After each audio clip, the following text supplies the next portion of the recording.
Satan is after me. और मेरा काम बनने वाला होता है, बनने वाला होता है. अरे शैतान मेरे पीछे पड़ा हुआ है. My I assignments don't are know about to be how fulfilled. many times I've heard this lie from people. मुझे नहीं पता मैंने कितनी दफा ये झूठ लोगों के मुंह से सुना है. But they say, but pastor, it happens to me. Yes, it will happen to you because Jesus said, let it be done to you according to your faith.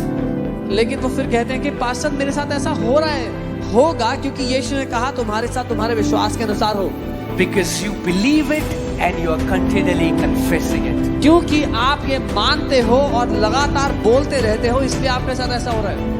Life and death is in the power of. जीवन और मृत्यु जीव के वश में.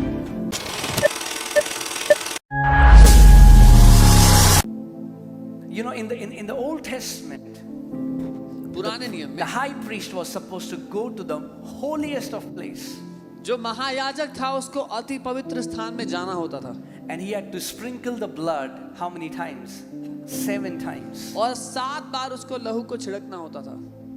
Jesus fulfilled every prophecy of the old covenant. यीशु ने पुरानी वाचा की हर एक भविष्यवाणी को पूरा किया. From the garden till the time Jesus was crucified, he shed his blood 7 times. गतसमनी के बगीचे से जहां पर वो क्रूस पर टांगा गया, उसने 7 बार अपना लहू बहाया.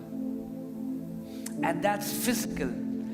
The number 7 denotes completeness. That means the blood of Jesus is continually working in your life until the blood brings you to perfectness with God. और वो लहू शारीरिक रूप से बहाया गया था, लेकिन 7 दफा का अर्थ है संपूर्णता.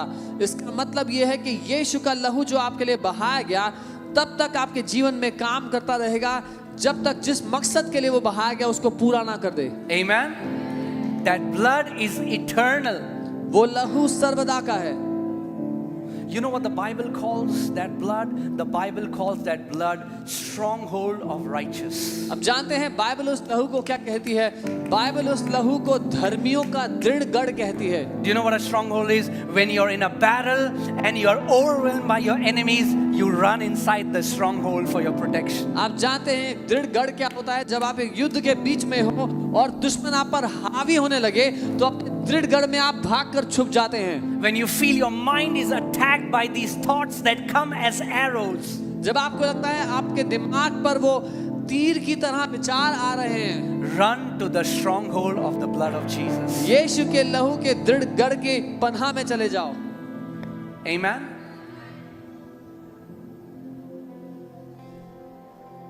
We have learned so much about the faith in the word. Today we are learning about faith in the blood. हमने वचन पर विश्वास के बारे में बहुत सीखा है. आज हम सीख रहे हैं लहू पर विश्वास के बारे में. Amen. आमीन. The Bible says these 3 bear witness on the earth: the spirit, the water, and the blood. Bible कहती है पृथ्वी पर ये 3 गवाही देते हैं, आत्मा, पानी और लहू. You will never ever have to worry about witchcraft again in your life. आपको जिंदगी भर कभी भी जादू टोने के लिए परवाह नहीं करनी पड़ेगी, चिंता नहीं करनी So पड़ेगी. many believers that I talk to are terrified because they say someone is doing witchcraft against them. इतने सारे विश्वासी जिनसे मैं बात करता हूँ वो घबराए हुए हैं क्योंकि वो कहते हैं किसी ने जादू टोना किया है हमारे ऊपर. The witch doctors that are cursing you have shed the blood of a chicken. वो जादू टोना करने वाले जो आपके विरोध में बातें कह रहे हैं, उन्होंने एक मुर्गी का लहू बहाया है. But the blood that has been shed on your favor is the blood of God Himself. लेकिन वो लहू जो आपके पक्ष के लिए बहाया गया वो स्वयं परमेश्वर का लहू है. Now tell me which witch doctor can curse you? तो खुद मुझे बताओ कौन सा तांत्रिक आपको श्राप दे सकता है? The blood of Jesus stands before you as your shield. वो यीशु का लहू आपके सामने आपकी ढाल बनकर खड़ा हुआ है. There is no witchcraft, there is no spell, there is no sorcery that has the power to penetrate the blood of Jesus Christ of Nazareth. कोई जादू टोना, कोई तंत्र मंत्र, कोई ऐसी विद्या नहीं जिसमें ये शक्ति हो कि यीशु के लहू को भेदते हुए आप तक पहुंच पाए।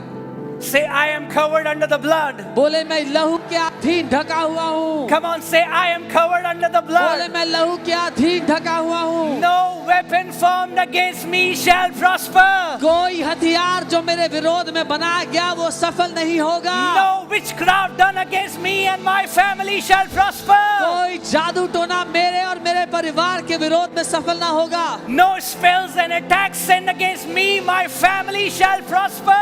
कोई मंत्र या कोई हमला मेरे और मेरे परिवार के विरोध में सफल नहीं होगा। Because me and my family are covered by the blood of the Lamb. क्योंकि मैं और मेरा परिवार मेमने के लहू में छुपे हुए हैं।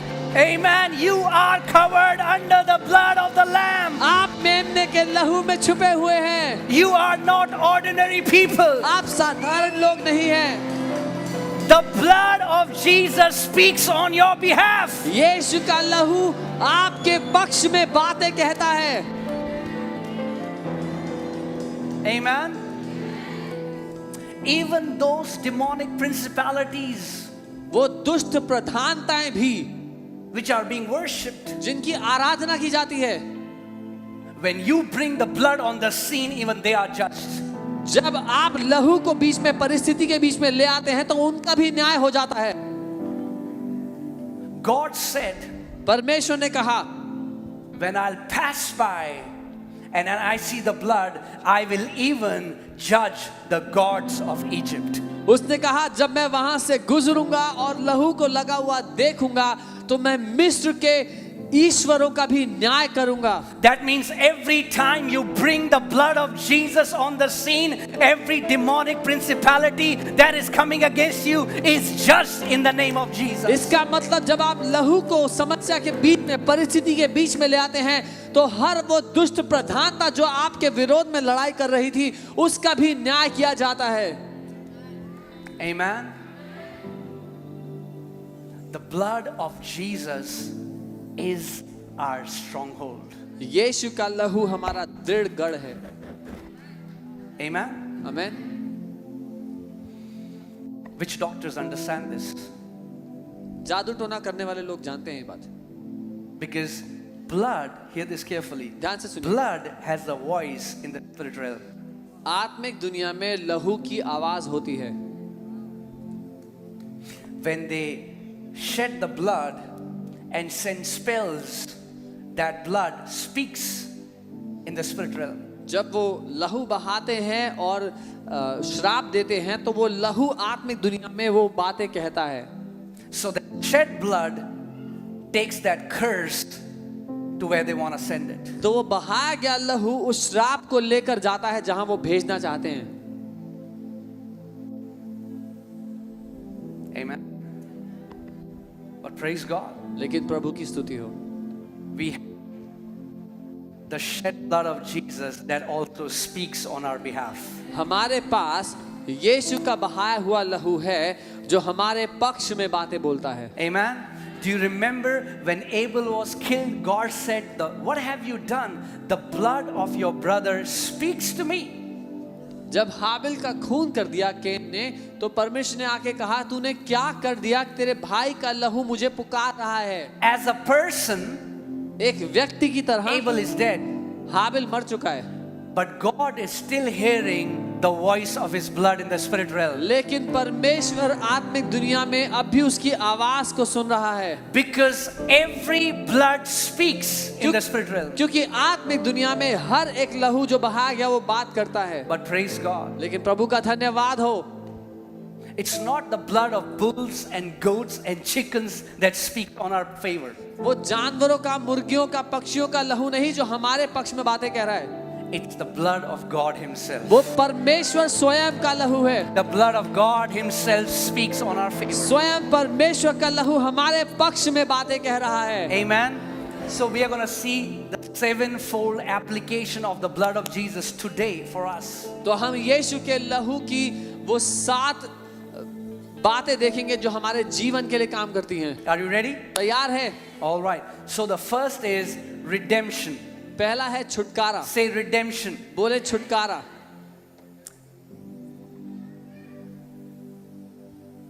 we are redeemed by the blood. लहू के द्वारा हमने छुटकारा पाया है।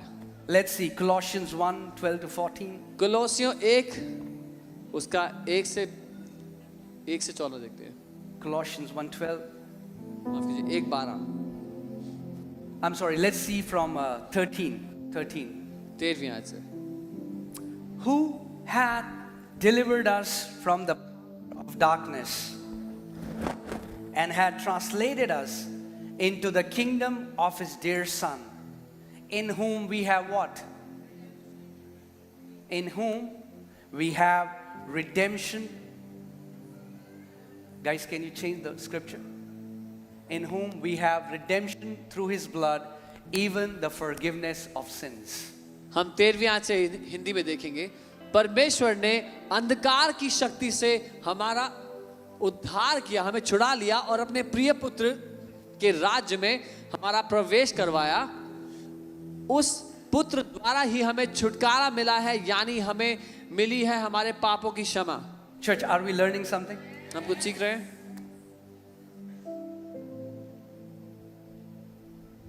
To redeem somebody, you have to give a ransom. किसी को छुड़ाने के लिए आपको फिरौती देनी पड़ती है। And ransom is the price you pay to release someone from captivity. और फिरौती वो दाम है जो बंदी को छुड़ाने के लिए देना पड़ता है, चुकाना पड़ता है। And the Bible says we all were sold as slaves to Satan. Bible कहती है हम सब के सब बेच दिए गए दासत्व के जुए में, दासत्व के बंधन में शैतान को। So God himself became a man, shed his blood and gave his blood as a ransom to redeem us. तो परमेश्वर स्वयं मनुष्य बन गया और अपना लहू बहा दिया और वो लहू दे दिया एक फिरौती के रूप में हमें छुड़ाने के लिए। Amen. So that why you won't be captive anymore. ताकि आप फिर बंधन में ना रहें। Any believer living in captivity is not the will of Heavenly Father. अगर कोई भी विश्वास बंधन में जिए, ये परमेश्वर की इच्छा नहीं है।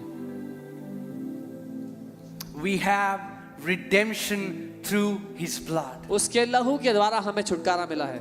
Amen. Amen. We have, and first to our redemption, and we'll include forgiveness in this. और छुटकारा उसके साथ पापों की क्षमा भी हमें मिली है। These are two different things. ये दो अलग चीजें हैं। See, let's take an example. You told your little boy, he's alone in home, and he said, do not go outside to play until I come back because the area is not safe. मान लीजिए आपका छोटा बच्चा है, आपने कहा कि बाहर मत जाना खेलने के लिए जब तक मैं घर वापस ना आऊं, क्योंकि बाहर सेफ नहीं है। Because a lot of kidnappings are happening, whatever. क्योंकि जो कुछ भी हो रहा है बाहर। Just giving an example. एक उदाहरण के रूप में। But that boy disobeys you, और उस बच्चे ने आपकी नहीं मानी, goes out, बाहर गया and somebody captures him और किसी ने उसको बंदी बना लिया and asks for a ransom. और अब उसके लिए फिरौती मांगता है। Right? So you pay a price. आप एक दाम चुकाते हैं। He has kept the boy in a pit. उसने एक बच्चे को गड्ढे में रखा हुआ है। So you have to take the boy out of the pit. आपको बच्चे को गड्ढे में से निकालना है। That's redemption. ये छुटकारा You है। gave a ransom and brought the boy out of the pit. दाम चुका दिया और गड्ढे में से बच्चे को Now निकाल the दिया। boy is redeemed, अब बच्चा छुटकारा पा गया, but you have still not forgiven him. पर आपने माफ नहीं करा उसको भी। Forgiveness is a different thing. माफी देना अलग Now बात है। forgiveness comes after redemption. माफी देना छुटकारे के बाद आता है। First God redeemed us, पहले परमेश्वर ने हमें छुटकारा and दिया then He forgave us. और हमें माफ कर दिया। Amen. Amen. We have redemption through His blood, even the forgiveness of sins. उसके लहू के द्वारा हमें छुटकारा मिला है और पापों की क्षमा भी मिल गई है। Amen. By the blood, He took us out of the domain of darkness. लहू के द्वारा उसने हमें अंधकार के राज्य से निकाल दिया है। Write it down if you're writing it down. लिख ले, Blood लिख रहे हैं is the currency in the spirit realm. आत्मिक दुनिया में जो धन का काम करता है वो लहू है। Blood is the currency in the spirit realm. आत्मिक दुनिया में लहू धन का काम करता If है। you're praying for a relative that is captive, that is not seeing breakthrough, start declaring and confessing the blood of Jesus over them. अगर आप किसी रिश्तेदार के लिए प्रार्थना करते आए हैं जो किसी बंधन में है और आपने उन व्यक्ति के जीवन में छुटकारा नहीं देखा है, तो यीशु के लहू की घोषणा उनके जीवन में करना। Because the blood of Jesus has the power to go and redeem them from the enemy's hand. क्योंकि यीशु के लहू में वो शक्ति है कि जाकर उनको दुश्मन के हाथ से छुड़ा ले। Amen. We have redemption through his blood. हमने छुटकारा पाया है उसके लहू से। 1 Peter 1:18 to 19 we'll see. पहला पत्रस 1:18। Are you alive? आप जीवित हैं? Amen. Are we still learning? कुछ सीख रहे हैं? Okay. 1 Peter 1:18 to 19. Knowing that you were not redeemed with corruptible things like silver or gold. ये जानते हुए कि आप नाश होने वाली भ्रष्ट चीजों से नहीं छुड़ाए गए सोने और चांदी जैसी, From your aimless conduct received by tradition from your fathers. जो अपने पूर्वजों से हमें व्यवहार मिला था उसके अधीन। But how were you redeemed? लेकिन कैसे छुड़ाए गए? But with the precious blood of Jesus Christ. यीशु मसीह के बहुमूल्य लहू के द्वारा हम छुड़ा गए हैं। Amen. Whenever that addiction tries to come back to you, जब कभी वो बुरी लत वापस आने की कोशिश करती है, you can openly declare, "No, Satan, I am redeemed. I am redeemed by the blood of the Lamb." आप साहस से घोषणा कर सकते हैं, नहीं शैतान, मैं छुटकारा पा चुका हूँ लहू के द्वारा, यीशु के I लहू will के not द्वारा। go back to the things that I have been redeemed from. मैं उन बातों में वापस बंदी नहीं बनूंगा जिनसे मैं छुटकारा पा चुका हूँ। Amen. आमीन। Psalms 107 verse 2. भजन 107 उसकी दूसरी आयत। Okay, so how many people here are redeemed? Show me your hand. कितने लोग छुटकारा पाए हैं? मुझे हाथ दिखाएं अपना। Okay, some are not redeemed, I feel. कुछ लोगों ने छुटकारा नहीं Okay, पाया। let me say that again. मैं दोबारा कहता हूँ, Those people who are redeemed, show me. जिन लोगों ने छुटकारा पाया अपना हाथ उठाकर दिखाएं। Come on. If you are redeemed, अगर आपने छुटकारा पाया है, let the redeemed of the Lord, let the redeemed of the Lord. Are you alive? क्या आप जीवित I हैं? cannot hear you. Let the redeemed of the Lord. Oh, okay. If you are redeemed, then Bible says, say so.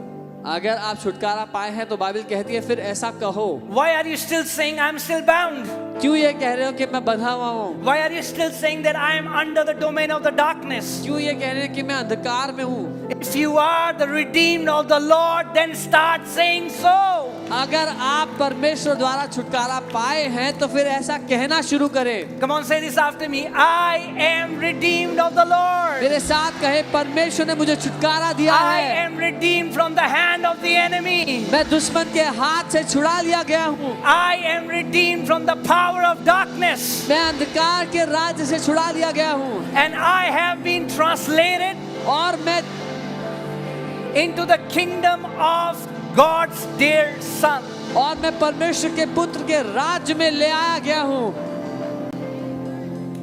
I am redeemed by the blood of Jesus. मैं यीशु के लहू के द्वारा छुड़ा गया हूँ। Some people are not saying it. कुछ लोग नहीं कह You रहे, don't understand आप नहीं what समझते you हैं miss कि आप क्या चुप with रहे shut mouth. हैं। एक बंद मुंह के साथ Christians with closed mouth are the ones who are captive. वो मसीह जिनके मुंह बंद हैं अंगीकार से, वो हैं जो बंधन में पड़े हैं। Because we don't keep our swords here. क्योंकि हम अपनी तलवार यहाँ नहीं रखते, We keep our swords here. हमारी तलवार यहाँ है। Amen.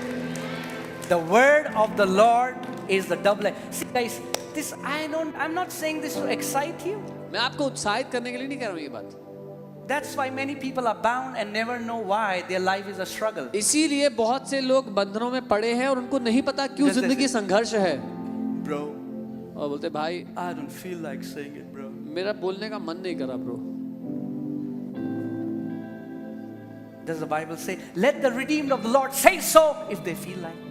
क्या बाइबल ये कह रही है जो परमेश्वर द्वारा छुटकारा पाए हैं वो ऐसा कहें अगर उनको लगता है ठीक तो? Devil doesn't things. Devil doesn't care about your feelings. शैतान को कोई फर्क नहीं पड़ता आपकी भावनाओं से। when he comes to steal, kill and destroy, जब वो चोरी करने, हत्या करने और नाश करने आता है, he is merciless. तो वो दयाहीन है। That's why Bible says, gird up your loins. Don't walk as careless people. Gird up your loins. Be sober, be vigilant, because your adversary walks like a roaring lion. इसीलिए Bible कहती है अपनी कमर पेटी कस ले, अपनी बेल्ट टाइटली बांध ले, क्योंकि जब वो आपके विरोध में आता है तो उसका सामना करें। Don't say, oh poor me, ये ना कहे अरे मैं तो बेचारा हूँ, who'll help me? मेरी मदद कौन करेगा। Train your tongue. अपनी जुबान को प्रशिक्षण दो। Come on, turn to your neighbor. Say, neighbor, अपने पड़ोसी को कहो, पड़ोसी it's time to train our tongue. अपनी जुबान को सिखाने का समय आ गया है। It's time to speak the words of victory in your room. अपने कमरे में जय की बातें बोलने का समय आ गया It's है। time to speak the words of victory when nobody is hearing. जब कोई नहीं सुन रहा तब अपने कमरे में जय की बातें कहने का समय आ गया है। I mean, like, if you are not saying it now, I doubt if you will say it in your room when nobody is seeing you. अगर यहाँ पर सब जब बोल रहे हैं तब नहीं बोल रहे हो तो कमरे में जाके बोलोगे नहीं बोलोगे मुझे नहीं पता। Some people are like,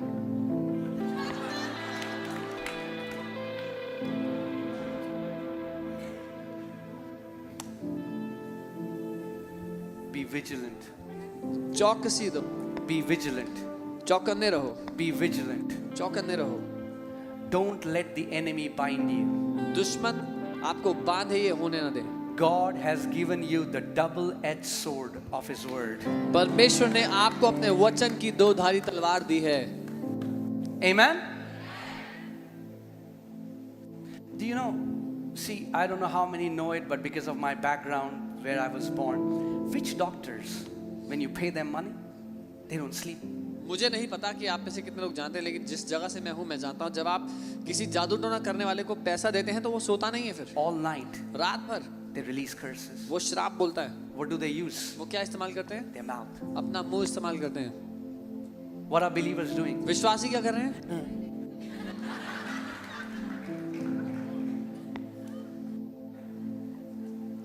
Come on, turn to your neighbor. Say, neighbor, it's time to grow up. अपने पड़ोसी से कहे बड़ा होने का समय आ गया है। You don't come to church to be entertained. You come to church to be trained. आप कलीसिया में मनोरंजन के लिए नहीं आते हैं, आप प्रशिक्षण के लिए आते हैं। Amen? And nobody likes training. मन करे नहीं करे ट्रेनिंग करनी पड़ेगी अगर मैच्योर होना है तो। और किसी को प्रशिक्षण पसंद नहीं आता, किसी को प्रशिक्षण पसंद नहीं आता। You will have to undergo training whether you like it or not. Amen. And in fact, nobody likes training. और यहाँ तक कि किसी को पसंद नहीं आती है training, But it is worth it in the end. लेकिन अंत में बहुमूल्य होती है वो। Don't wait until you're surrounded by everything and then train when there are no storms. तब इत्मीनान से इंतजार ना करें कि जब कोई समस्या नहीं है, तूफान आने से पहले ही प्रशिक्षण ले। Speak when there is no sickness. Speak when there is nothing against you. Train your tongue for victory. तब बोलें जब कोई बीमारी नहीं है, तब बोलें जब कोई समस्या नहीं है। अपनी जीभ को प्रशिक्षित करें, Sharpen your tongue. अपनी जीभ को तेज करें जय के Keep लिए। speaking the word. वचन को बोलते Keep रहें, praying in the spirit. आत्मा में प्रार्थना करते When you रहें। get up in the morning, जब सुबह उठते you हैं have few hours. कुछ Speak घंटे speak in the spirit. आत्मा में बोलें, Speak the word. वचन को बोलें। Amen. Do you know that? See, we have to become conscious of this spirit realm that's all around us. वो आत्मिक दुनिया जिससे हम घिरे हुए हैं, हमें उसके लिए संवेदनशील होना You है। think your problem is the boss. आपको लगता है आपकी समस्या आपका बॉस है, You think your problem is your mother-in-law. आपको लगता है आपकी समस्या आपकी सास है। Yeah. You think your problem is the neighbor. आपको लगता है आपका पड़ोसी आपकी समस्या है। Everything you are facing is coming from the spirit realm. जो कुछ आप जीवन में देख रहे हो वो आत्मिक दुनिया से आ रहा है, But the answer also comes through the spirit realm. लेकिन जो उसका उत्तर है वो भी आत्मिक दुनिया से आ रहा है। Amen. There's a realm around us when we have to become conscious. हमारे इर्द गिर्द एक दुनिया है जिसको हमें जानना समझना जरूरी है. We cannot walk as ignorant people. हम अज्ञान होकर उसके बारे में अनजान होकर नहीं चल सकते. We don't just come to church, Jesus visa लगा दो. हम केवल इसलिए कलीसिया नहीं आते, Jesus I want a visa. I mean, like, this is not the church, go somewhere else. ये उसके लिए कलीसिया We नहीं है. come कहीं to और. become champions of faith. हम विश्वास के महारथी बनने के लिए कलीसिया आते हैं. Amen? Obviously, materialistic blessings will follow. स्वाभाविक सी बात है, शारीरिक आशीषें तो आती रहेंगी. But that's not the end goal. We are not chasing big car and bigger house. लेकिन हमारे जीवन का अंत वो नहीं है कि बड़ा घर मिल जाए, बड़ी गाड़ी मिल जाए. Jesus said, the Gentiles seek after those things. Yeshu- As you seek the kingdom, all these things shall be added unto you. यीशु ने कहा, दुनिया के लोग उन चीजों के पीछे भागते हैं, तुम जब राज्य के पीछे भागोगे तो ये चीजें अपने आप तुम्हारी जिंदगी He में आ didn't say, जाएगी. I won't give you these things. He said, you don't run after them. They will run after you when you run after my kingdom. यीशु ने ये नहीं कहा कि मैं तुम्हें ये चीजें नहीं दूंगा. उसने कहा, जब तुम मेरे राज्य के पीछे भागोगे, इन चीजों के पीछे नहीं, राज्य के पीछे भागो तो मैं ये तुम्हें दे दूंगा. Amen?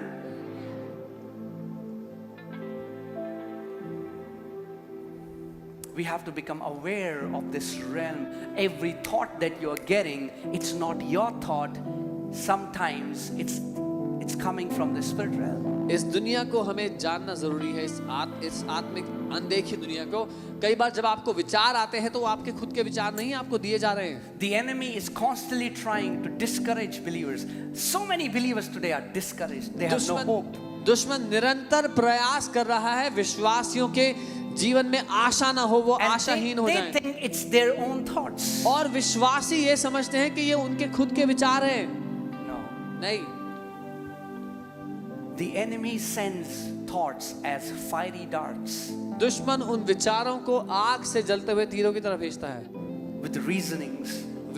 ऐसे तर्क वितर्क के साथ. Look at that man. अरे उस इंसान को देख, He was with you. वो तो तेरे साथ था. Look where he has gone. देख कहाँ पहुंच What are गया you वो. doing with your life? तू क्या कर रहा है पूरे अपनी दिन जिंदगी Jesus में. Jesus करता रहता है. सारा दिन you keep doing Build Jesus your all the day. life. अपनी जिंदगी Go का कुछ somewhere कर. else. Go कहीं जा, outside. बाहर जा कहीं. What is the enemy doing? क्या कर There's रहा a है warfare happening. एक लड़ाई चल रही है. That's why the Bible says इसीलिए बाइबल कहती है that we cast down every imagination, every reasoning, and every high thing that exalts itself against the knowledge of God. कि हम हर एक कल्पना को, हर एक विचार, तर्क वितर्क, हर एक ऊंची बात को मसीह की अधीनता के अधीन ले आते हैं, जो अपने आप को उठाने की कोशिश करती है. We don't build our life. हम अपनी जिंदगी उन पर नहीं बनाते, He builds our life. वो हमारी जिंदगी को बनाता है. If you can try building your life. आप अपनी जिंदगी को बनाने की कोशिश कर Maybe low. you will reach somewhere, but when He builds your life, He will take you where you can never go with your own ability. अपने प्रयास से शायद कहीं पहुंच जाओगे, लेकिन जब परमेश्वर आपकी जिंदगी को बनाएगा तो वहां पहुंचोगे जहां जिंदगी भर प्रयास से ना पहुंच पाते. Amen? So we have to constantly become aware that we are in the midst of a warfare. तो हमें निरंतर इस बात के लिए संवेदनशील होना है कि हम एक लड़ाई के बीच में हैं. The battle has already been won by Jesus. यीशु ने पहले ही लड़ाई जीत ली है. Satan is already defeated. शैतान पहले ही हराया जा चुका है. But he still has a weapon, and that is he still speaks lies in your mind. लेकिन उसके पास एक हथियार ये है, वो आज भी आपके कानों में आकर झूठ बोलता है. Amen? If we are redeemed, what will we do? अगर हमने छुटकारा पाया है, हम क्या करेंगे? We will say so. तो हम ऐसा ही कहेंगे. But it's sad that the redeemed say that they are bound. लेकिन दुख की बात यह है, जो छुटकारा पा चुके हैं वो ये कह रहे हैं कि हम बंदी हैं, बंधन में हैं.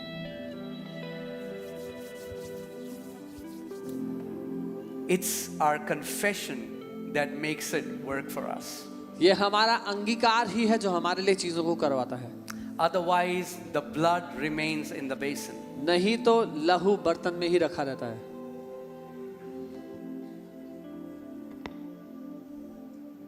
Right? It is with everything in the kingdom.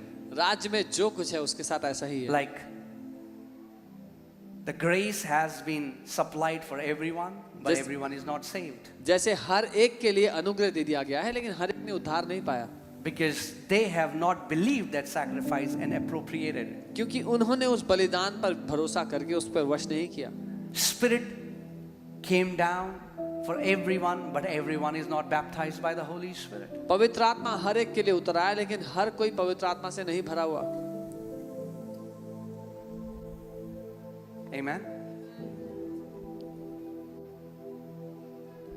They overcame him by the blood of the Lamb उन्होंने उस पर जय पाई मेमने के लहू के द्वारा and by the word of their testimony. और अपनी गवाही के वचन के द्वारा। It's the confession of what Jesus and his blood has accomplished, what activates the power of the blood. जो यीशु के लहू ने पूरा कर दिया है, उस पर भरोसा करना और उसका अंगीकार है जो परमेश्वर की सामर्थ्य को आपके जीवन में खोलता Do है। you know in the spirit realm आप there जानते are हैं, beings that recognize you? आप जानते हैं आत्मिक दुनिया में ऐसे प्राणी हैं जो आपको पहचानते हैं। Some people say, "Oh, it's just the power is in the name of Jesus." Yes, कुछ लोग कहते हैं यीशु के नाम में ही है सामर्थ्य सिर्फ, हाँ, but only through a legal ambassador. लेकिन केवल एक जो कानूनी रूप से जायज प्रतिनिधि Sons of है। Sceva also used the name of Jesus, स्कीवा के बेटों ने भी यीशु के नाम को इस्तेमाल किया था, but the power did not work. लेकिन उसके नाम की सामर्थ्य उनके जीवन में काम नहीं की। The name, using the name of Jesus is not a mantra. यीशु के नाम को बोलना मंत्र नहीं है कोई। They used the name of Jesus against a demon, उन्होंने यीशु का नाम इस्तेमाल किया एक दुष्ट आत्मा के विरुद्ध, and those demons said, "Jesus we know and Paul we know, but who are you?" और उन दुष्ट आत्माओं ने कहा कि यीशु को हम जानते हैं, पौलुस को हम जानते हैं, पर तुम कौन हो? Because we don't recognize you as a part of that kingdom. क्योंकि हम तुमको उस राज्य का प्रतिनिधि के रूप में नहीं जानते। Amen. Praise God. Thank you for that thundering silence. घोर Hallelujah. सन्नाटे के लिए धन्यवाद। Praise God. Okay. So we are going to make a confession. हम कुछ घोषणा करेंगे, Okay? And say it with all your heart and believe it and confess it. और पूरे दिल से कहेंगे, विश्वास करेंगे, घोषणा अंगीकार करेंगे। I pray that God would open your spiritual eyes and you would have seen what happens in the spirit realm when you confess the word. मैं प्रार्थना करता हूँ कि परमेश्वर आपकी आत्मिक आंखें खोल दे, ताकि आप देख पाएं जब आप कुछ अंगीकार करते हैं तो आत्मिक दुनिया में क्या होता है। There is so much of shift that happens instantaneously. The words are leaving out of your mouth. जब आपके मुंह से वचन निकल ही रहे होते हैं तो आत्मिक दुनिया में इतना बड़ा बदलाव आ जाता है।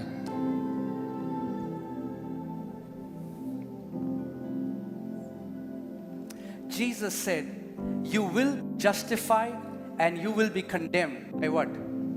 By your words." यीशु ने कहा आप दोषी ठहराए जाएंगे या सही ठहराए जाएंगे अपने खुद के मुंह के शब्दों के द्वारा। He said, "I won't judge you. यीशु ने कहा मैं आपका न्याय नहीं Your करता, own words are going to judge you." आपके खुद के शब्द, आपके खुद के वचन आपका न्याय करते हैं।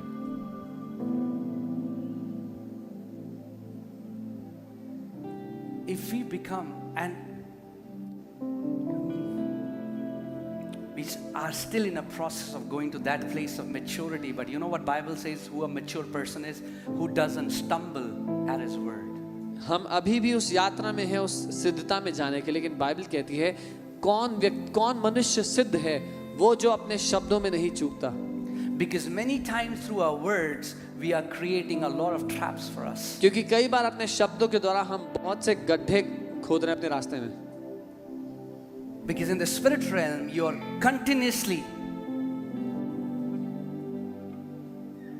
saying things that are wrong. आत्मिक दुनिया में हम निरंतर ऐसी चीजें कह रहे हैं जो गलत हैं। You know, when Jesus said for Satan, he said, "The prince of the world is coming and he has nothing in me." What he meant was, he has no hook in me, because Jesus never spoke anything contrary to what his father spoke. So devil never got a stronghold in his life. यीशु ने कहा कि इस दुनिया का राजा आता है, लेकिन मेरे जीवन में उसके पास कोई अवसर नहीं है, क्योंकि यीशु ने कभी कुछ ऐसा नहीं कहा जो उसके पिता ने नहीं कहा। You know, I was listening to a testimony of a woman who used to say, "I don't want to live long. I'll be 50 and that's it. I'll enjoy my life till 50 and then in 50 I want to go home. मैं एक महिला की गवाही सुन रहा था जो ये कहा करती थी कि मैं ज़्यादा लंबा नहीं जीना चाहती, 50 तक जीऊंगी और फिर मैं प्रभु के पास जाऊंगी। Life is like an ice cream. Enjoy it before it. जिंदगी आइसक्रीम की तरह है, उसका मजा ले लो कि वो पिघल जाए उससे पहले। You know, you would have seen on people's bumper sticker on their cars, hell was full so I am back. Like, bro, nobody's coming back. आपने लोगों की गाड़ी पे बम्पर स्टिकर देखी होगी, नरक भरा होता है इसलिए मैं वापस आ गया, कोई वापस नहीं आ रहा। So when she got 48, जब वो 48 साल की हो गई, she started getting these different kind of chronic sicknesses in her body. तो अलग अलग भीषण बीमारियां उनके शरीर में आने लगी। And 49th year, doctor told her, you won't see 50. और 49 साल में डॉक्टर ने कहा कि आप 50 नहीं देख पाएंगी। Few months to live. कुछ महीने थे बचे। And she prayed, she went into God's presence and she cried and she said, Lord. उन्होंने प्रार्थना किया और प्रभु की उपस्थिति में गई और रोने लगी, बोला प्रभु। And God told her that you have cursed yourself with your own mouth. और प्रभु ने उनसे कहा तुमने अपने आप को श्राप दिया है अपने ही मुंह से। Life and death is where? जीवन और मृत्यु कहाँ है? The Bible doesn't say life and death is in the power of devil's tongue. No. Bible ये नहीं कहती जीवन और मृत्यु शैतान की जीभ में है, नहीं। It's addressing you. वो आपसे बात कर रही है, आपकी जीभ में। That means whatever we are continuously speaking is either creating death or life. मतलब जो कुछ हम बार बार लगातार बोल रहे हैं उससे या तो जीवन या फिर मृत्यु उत्पन्न हो रही है। But praise God for the blood of Jesus. लेकिन प्रभु की स्तुति हो यीशु के लहू के लिए। Even when we miss it, जब हम गलती करते हैं तब भी the blood stands in our favor. वो यीशु का लहू हमारे पक्ष में खड़ा रहता Even है। when you speak against yourself, the blood speaks in your favor. जब आप अपने विरोध में बोलते हैं तब भी वो लहू आपके पक्ष में ही बोलता है। Amen.